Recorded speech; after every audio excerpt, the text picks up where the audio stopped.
거스름돈이 모자라 나중에 며느리를 통해서 돈을 건네주었는데, 며느리는 아버님이 이렇게 직접 사다 드시면 사람들이 우리가 아버님을 잘 돌보지 않는다고 생각할 거예요 라고 말했다. 그렇게 2년이 흘렀다.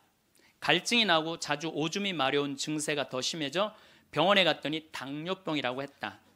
아들은 너무 많이 드셔서 그 병에 걸린 겁니다 라고 말했다.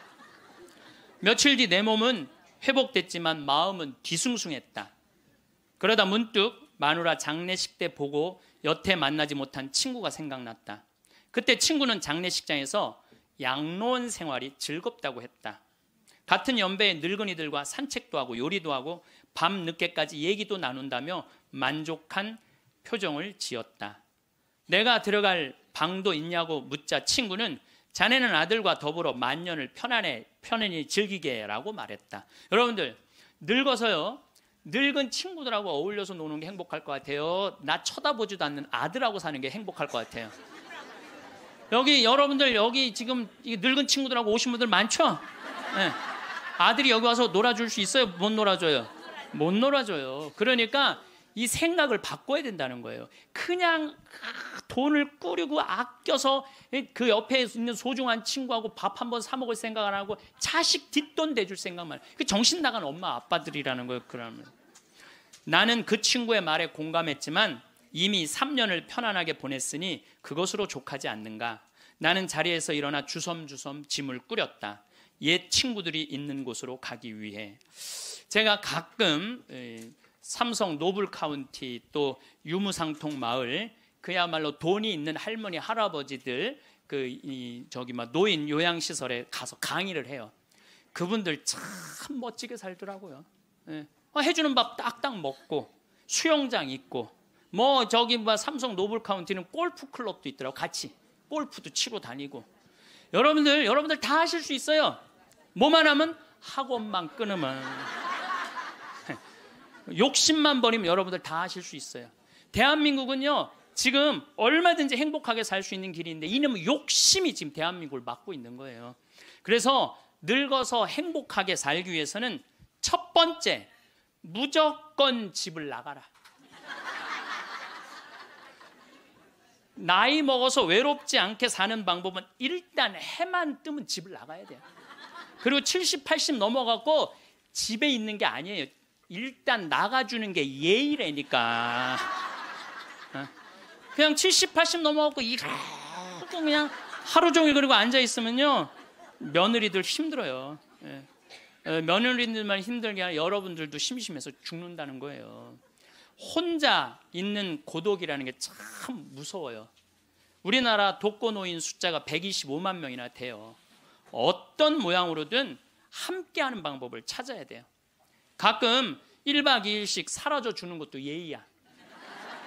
그래서 우리 생태마을에 오는 것도 예의예요, 예의. 저는 우리 생태마을에 봄만 되면은 할머니 4분, 5분이요 어울려서 생태마을에 오셔서 월요일부터 금요일까지 쉬고 가요. 월요일부터 금요일까지 쉬어봤자 13만 원밖에 안 돼요. 아니 여러분들 일주일 동안 내 손으로 밥 안 하고 먹여주지, 재워주지, 찜질방 있지, 산책로 있지, 미사 있지, 강의 있지. 1년에 한두 번 13만 원 위해서 나를 못 써요? 근데 그 할머니들이 이제 몇 년을 오는데 그 할머니들이 나한테 이구동성을 하는 얘기가 있어요. 신부님 말대로 집 잡혀서 이렇게 내가 쓰다 보니까 인생이 너무 즐겁다는 거야. 인생이 너무 즐겁다는 거야. 집 잡혀서 쓰다 보니까 인생이 너무너무 즐겁다는 거야. 사는 게 너무 행복하다고 그래요. 요즘 우리 어머니 친구들이 매일 모여서 우리 집에서 먹고 막 춤도 춘대. 음악 틀어놓고 춤도 추고. 그리고 또 니마 그 강을 건너지 마오도 가서 보고 국제시장도 가서 보고 왔는데 평생 영화 안 보러 가시던 분인데 요즘 보러 다녀요. 80세 돼 갖고. 근데 어머니가 하시는 말씀이 이제 사는 게 재밌대. 쓰니까 재밌는 거 쓰니까. 여러분들 국제시장에 유일한 내 귀에 들어오는 단어가 딱 하나 있어요. 이 한덕수라는 친구가 함흥 일사후퇴에서 오잖아요. 네가 장남이니까 네 책임져지라고. 그러니까 이제 자기가 대학도 못 들어가고 파독 광부가 되죠. 그런데 다시 돌아와요. 해양대학에 합격을 해요. 돌아와서. 근데 베트남 또 참전을 가요. 동생하고 꽃분이네 가게 그거 구한다고. 근데 그 부인이 한마디 해요. 당신 왜 가족을 위해서만 사느냐고. 당신을 위해서도 살으라고. 당신을 위해서도 살으라고. 그런데도 이 사람은 끝까지 가족을 위해서 마지막까지 살죠. 그 여의도에서 막순이라고 함흥에서 놓친 그 이제 미국에 이제 입양돼 갖고 정말 눈물 콧물 다 빼죠. 근데 저는 이런 생각이 들어요. 대한민국에 지금 70, 80대 되신 분들이 이 나라 일으켜 세운 거예요. 이 나라 일으켜 세우고 고생이란 고생은 다 하고, 그럼 이제 호강할 때도 됐는데 아직도 뭐가 몸에 뱄냐면 나 같은 게 무슨 호강이야, 이런 생각을 하는 분들이 너무 많아요. 그래서 여러분들 제발 집을 나가세요. 네. 집을 무조건 나가야 돼요. 집을 나가야지 집안에 있으면 안 돼. 그래서 월요일 날은 경복궁이 쉬죠.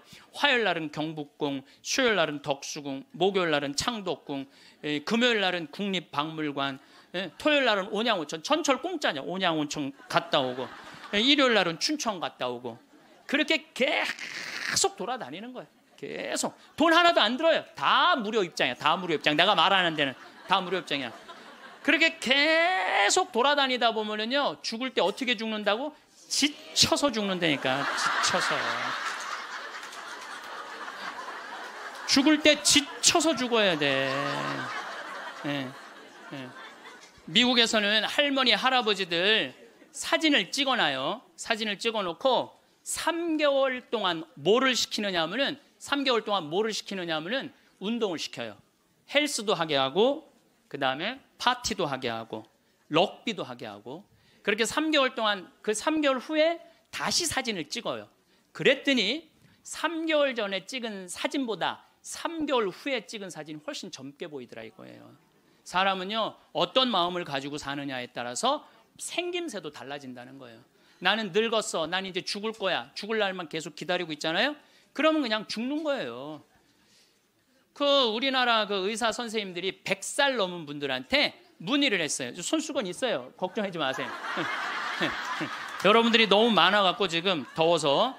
또 강원도는 오늘 영하 17도예요. 영하 17도라 내복을 입고 왔더니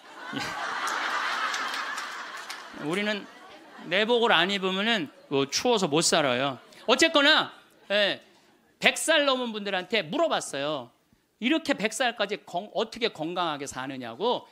근데 100살 넘은 모든 분이 똑같이 뭐라고 얘기냐면 해만 뜨면 집을 나간다는 거예요. 여러분들 오늘 해만 뜨면 여기 나오니까 좋아요, 안 좋아요? 좋잖아. 천주교가 얼마나 할 일이 많아요. 그래서 여러분들 나는 성당 다니는 거 나이 먹어서 참 좋다고 생각해. 성당 다니는 거. 성당 갈 때까지 걸어가요, 안 걸어가요? 올 때 걸어오고. 그리고 또 우리 천주교가 미사 참여할 때 그냥 놔둬요? 일어나라, 앉아라, 들어와라, 나가라. 얼마나 많이 시켜, 미사 때마다. 그리고 여러분들 나이 먹어서요, 이렇게 많은 사람들 속에 어우러져 있으면요, 자기가 의식이 젊어진대요. 그래서 뭐가 안 걸리냐면 치매가 안 걸리는 거예요. 치매가. 그래서 레주하는 할머니들이 되게 자다가 돌아가신대. 많이. 끝까지 활동한다가 지쳐서 죽는 거예요. 지쳐서. 레주하는 할머니들이 끝까지 활동하다가 지쳐서 죽는 거예요. 지쳐서. 그러니까 여러분들 성당 다니는 거 참 좋은 거예요. 그리고 제가 권하는 거는 무기력증에 빠지지 않기 위해서 가장 중요한 거 운동하는 거예요. 헬스 자전거 타는 거. 헬스 자전거 꼭 타세요. 허벅지에 근육이 풀리잖아요. 그때부터 누워서 똥오줌 싸는 거예요. 여러분들 누워서 똥오줌 싸는 사람들 많이 보셨어요? 아마 내가 제일 많이 봤을 거야. 누워서 똥오줌. 왜냐하면 환자 봉송체 나가니까.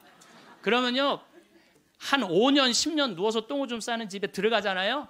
온 집안에 냄새가 배 있어요. 온 집안에. 그러니 그 집이 기쁨이 있겠어요, 없겠어요? 본인만 삶의 질이 떨어지는 게 아니라 그 가족 전체가 삶의 질이 떨어지는 거예요. 또 내가 또 가정방문 간다고 또 청소해놓고 향수는 뿌려갖고 이게 향수하고 섞여갖고 무슨 냄새인지 구분이 안 돼.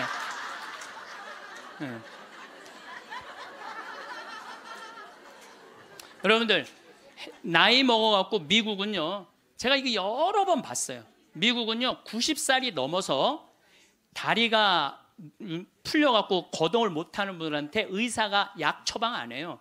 뭘 처방하냐면 헬스장 가라고 그래요. 헬스장. 왜냐하면 몸에 근육이 있으면요 잠도 잘 와요. 몸에 근육이 있으면 잠도 잘 오고, 또 몸에 근육이 있으면은 누워서 똥을 좀 안 싼다는 거예요. 그래서 어떤 할아버지는 헬스를 하면서부터 어깨가 넓어져갖고 양복을 다시 맞추고 춤도 추고 그런다는 거예요. 또 나이 먹어갖고 좋은 건 춤추는 거예요. 이게 나이 먹어갖고 춤처럼 좋은 게 없다는 거예요. 가장 자연스러운 운동 중에 하나가 춤이라는 거예요. 그래서 요새 노인복지관에서 춤 프로그램이 참 많잖아요. 가서 춤만 추세요. 또 눈이 맞아갖고 막 뭐 결혼을 하느니 마느니.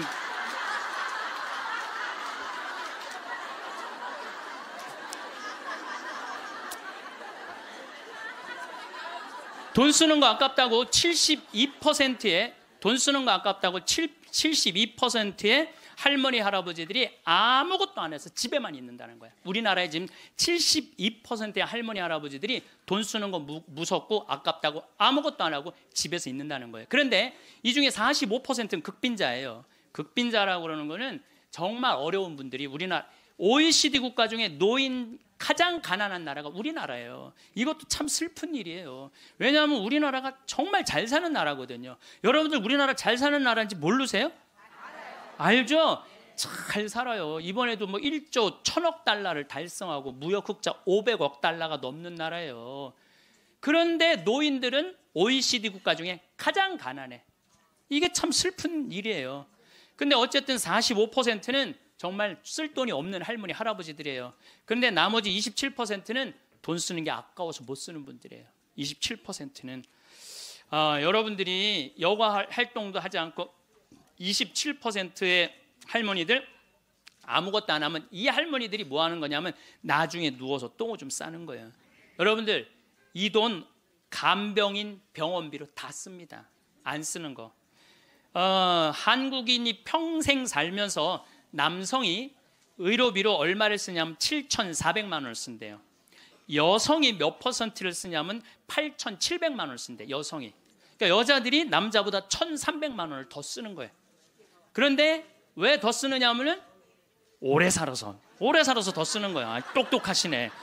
오래 살아서 더 쓰는 거예요.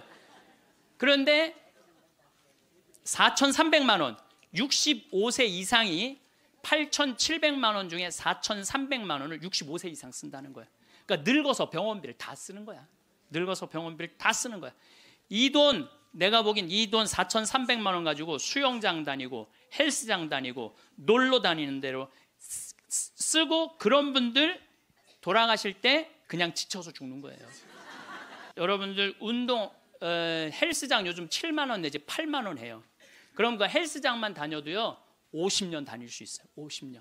병원비 다른 거 말고 여러분들이 쓰는 병원비를 가지고만 해도 50년 헬스장 다닐 수 있어요. 자, 이제 헬스장 얘기를 좀 할게요. 제가 왜 헬스장을 굉장히 중요하게 여기느냐 하면은 나이를 먹어서는요 근력 운동을 해야 돼요.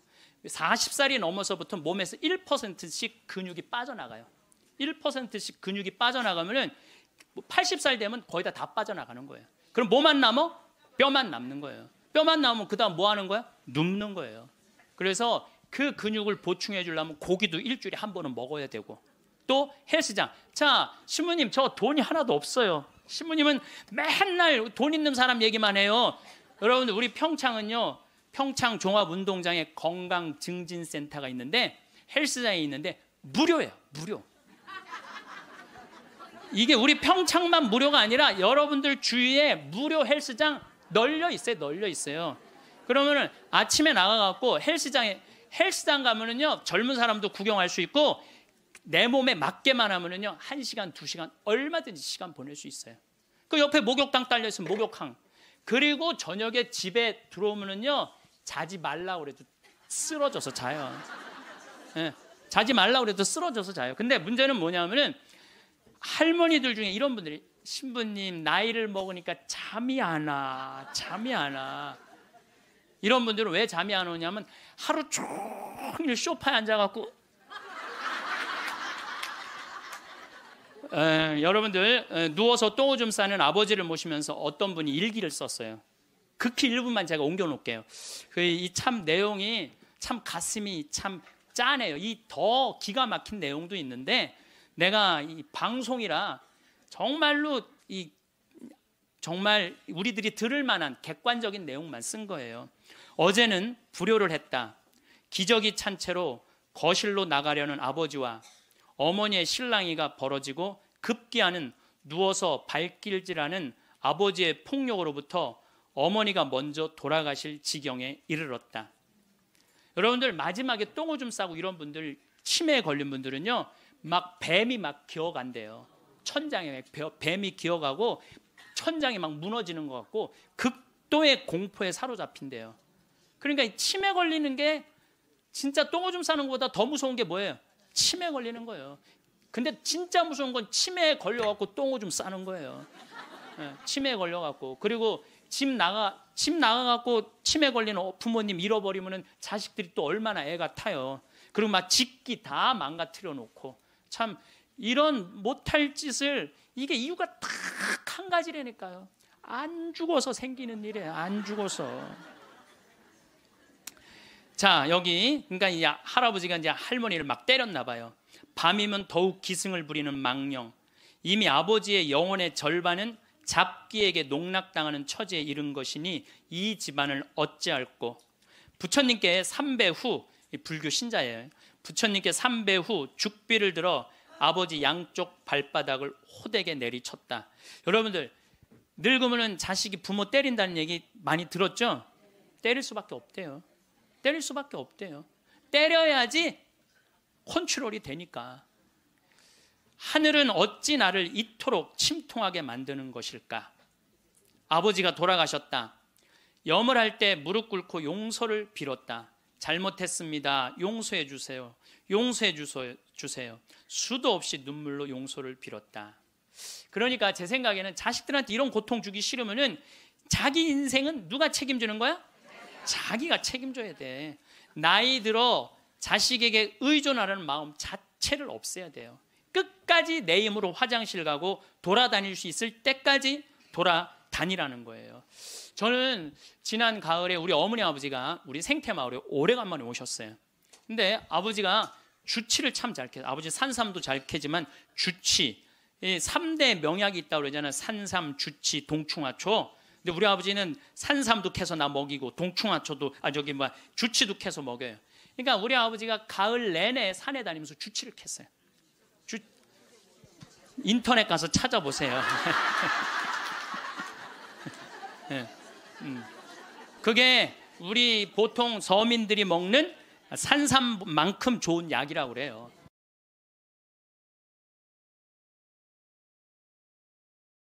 빨간 건데 어쨌든 그거를 아버지가 가을 84살 드신 아버지가 아침만 해만 뜨면 산에 올라가셨어요. 근데 저는 말리지 않았어요. 왜 말리지 않았느냐 하면은 그게 아버지의 기쁨이고 그 걱정은 되죠. 84살에 산에 들어가고 길을 잃어버리거나 낙상을 하거나 그럼 걱정은 돼요. 그래도 나는 아버지 그냥 산에 가시게 했어요. 왜냐하면 아까 그 외로운 노인의 얘기처럼 아버지 방에 들어가서 쉬시라고 가만히 있으라고, 그게 노인한테 못할 짓인 거예요. 그래서 산에 가고 얼마나 신나게 주치를 캐오고 더덕도, 이게 산에 이제 주치를 캐갖고 오면은 그게 자랑스러우신 거야. 그래갖고 큰 걸 캐오시면 내 손을 꼭 잡고 당신 방에 데리고 들어가세요. 큰 거 보여주려고. 이게 신부님 이게 한 50년 된 거라고. 그럼 나는 다른 거 하나, 이야 우리 아버지 최고다. 우리 아버지 최고다. 역시 우리 아버지가 최고로 멋있는 분이다. 그 아버지 너무너무 신나게 가을 내내 산에 다니면서 주치를 캐셨어요. 어머니는 또 그거 다려갖고 내가 강의 이제 지난 대림절에 하루도 안 쉬고 강의 다니잖아요. 그럼 밤 12시까지 기다리고 있는 거예요. 그거 먹인다고. 그걸 먹인다고. 아버지는 산에 가서 참 죽을 둥 살 둥 주치캐로 다니고 어머니는 또 밤 12시까지 그걸 다려놓고 아들 강의 끝나면 먹이려고. 근데 저는 한편으로는 늙은 분들을 너무 고생시키는 거 아닌가 이런 생각이 드는 반면 아니다. 저러다가 차라리 지쳐서 돌아가시는 게 낫다. 그래서 내가 어머니 아버지한테 올 봄에는 아까 명동에 와서 그 신발을 이렇게 신발 가게 보면서 내년엔 봄에는 올 봄에는 신발을 좀 더 가벼운 걸 사드려야 되겠다. 산에 더 다니시게. 내가 살고 있는 집 이름이 성 필립보 생태마을이에요. 근데 이 필립보 생태마을은 내가 신학생 때부터 본당 신부님을 모시고 보좌 신부 때도 모셨던 김창림 필립보 신부님이 저서 저한테 주신 거예요, 선물로. 그러니까 그 아름다운 장소에 너무 아름답게 저서 주셨잖아요. 근데 그래서 신부님 본명이 필립보예요. 그래서 필립보, 성 필립보 생태마을이에요. 근데 이분이 2012년 5월 17일 저녁 8시 17분에 내 품에서 돌아가셨어요. 87세의 나이로. 근데 내가 이분의 돌아가심을 보면서 참 죽음에 대해서 많이 묵상을 했어요. 이 얘기는 내가 다음 시간에 하도록 하고 지금은 마침 기도로 이혜인 수녀님 기도를 바치겠습니다. 어느 노인의 고백이라는 기도입니다. 성부와 성자와 성령의 이름으로. 하루 종일 창밖을 내다보는 일이 나의 일과가 되었습니다. 누가 오지 않아도 창이 있어 고맙고 하늘도 구름도 바람도 벗이 됩니다. 내 지나온 날들을 빨래처럼 꼭 짜서 햇살에 널어두고 봅니다. 바람 속에 펄럭이는 휘노애락이 어느새 노을빛으로 물들어 있네요. 이왕이면 외로움도 눈부시도록 가끔은 음악을 듣습니다. 이 세상을 떠나기 전 내가 용서할 일도 용서받을 일도 참 많지만 너무 조바심하거나 걱정하진 않기로 합니다. 죽음의 침묵은 용서하고 용서받은 거라고 믿고 싶어요. 고요하고 고요하게 하나의 노래처럼 한 잎의 풀잎처럼 사라질 수 있다면 영광이 성부와 성자와 성령께 성부와 성자와 성령의 이름으로 아멘. 감사합니다. 황창현 신부님의 강의 잘 들으셨나요? 마지막으로 플라톤의 인생 명언을 공부하면서 영상을 마무리하겠습니다. 지혜는 바로 가는 길을 강조하지 않는다. 지식은 앞으로 갈 길을 밝혀준다. 의지 없는 연습은 소용이 없다. 가장 위대한 이익은 영혼의 풍요함이다. 공평은 미움을 사라지게 한다. 지식은 영혼의 음식이다. 친구 없는 생활은 합리적인 생활이 아니다. 진리는 불변하다. 영혼은 영원하다. 고통은 지혜의 어머니이다. 검은 빛은 까만 색이 아니라 그림자에서 비롯된다. 자기 자신을 알라. 공감과 이해는 중요한 가치이다. 지혜는 자기를 알고 타인을 이해하는 데 중요하다. 인간은 지성적 동물이다.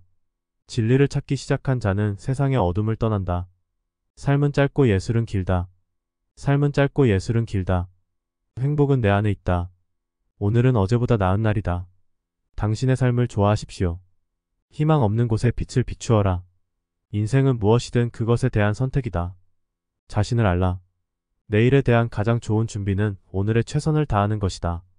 고난은 우리가 성장하는 곳이다. 성공의 비결은 결코 포기하지 않는 것이다. 너 자신을 믿지 않으면 아무것도 할 수 없다. 불확실성은 인생의 일부이다. 성공은 인내심을 가진 사람에게 돌아간다.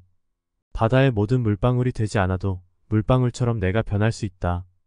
과거와 미래에 대한 걱정은 현재의 기쁨을 훔치는 도둑이다. 가장 큰 위험은 위험을 피하는 것이다. 포기하지 않는 한 어떤 실패도 최종 실패가 아니다. 당신이 가지고 있는 것보다 더 중요한 것은 당신이 누군가에게 된 영향이다. 사랑은 결코 낭비되지 않는다. 지혜로운 인간은 과거의 실수에서 배우고 미래의 희망을 키운다. 행복은 내 안에 있다. 오늘은 어제보다 나은 날이다. 당신의 삶을 좋아하십시오. 희망 없는 곳에 빛을 비추어라.